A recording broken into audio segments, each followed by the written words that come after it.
The night the rain came down sideways, drumming against the motel's warped wooden siding, Alex decided to stop driving. He'd been on the highway for hours, eyes aching from the glare of oncoming headlights, when he spotted the sign. Hollow Pines Motel, vacancy. The neon flickered like a dying insect. Inside, the front desk smelled faintly of damp carpet and cold coffee. The man behind the counter didn't look up from his crossword puzzle when Alex entered. Room? The man said, his voice like dry paper. Yeah, just for the night. The man slid a key across the counter. Not a key card, an actual brass key with a tarnished tag that read 6. Alex hesitated. You don't take my info. Pay in the morning, the man replied. If you're still here. Alex frowned, thinking it was some small-town joke. But the man didn't smile. The corridor smelled of mold and something faintly metallic. Room 6 was at the very end, next to a fire exit that was chained shut. The lock on the door felt loose, as if it had been replaced too many times. Inside, the room was barely lit by a single lamp that flickered whenever the rain boomed. The wallpaper peeled in strips. A large, water-stained patch marred the ceiling above the bed. As Alex dropped his bag, something caught his eye, deep scratch marks on the inside of the door, 5 long gouges in the wood, right where the lock was. He told himself it was nothing. People vandalize cheap motels all the time. Around midnight, Alex woke to the sound of footsteps in the hallway. Slow, dragging footsteps stopping right outside his door. He held his breath. The footsteps didn't move. The rain seemed to grow quieter, as if the world outside was holding still. Then, 3 slow knocks. Alex sat up. Who's there? Silence. He got out of bed and peered through the peephole. Nothing. The hallway was empty. When he turned back to the bed, his skin crawled.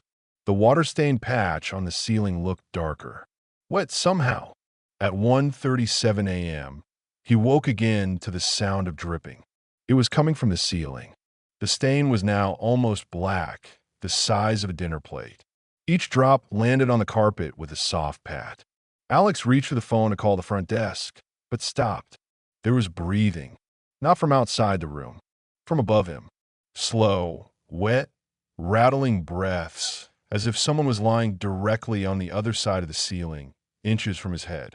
The sound made his skin prickle. He grabbed his bag and moved toward the door. That's when the chain on the fire exit outside rattled. Hard. The lights flickered once, twice, and went out.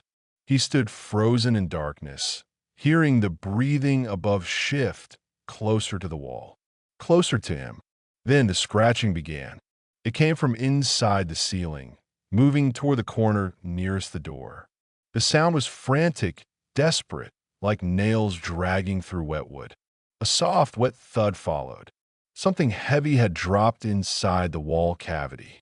And then whispering. Alex couldn't make out the words, but the tone was unmistakable, pleading. He threw the door open and bolted into the hallway. It was pitch black except for the faint green exit sign at the far end. Halfway down the hall, he saw it. Room 5's door was wide open, and someone was standing just inside the frame.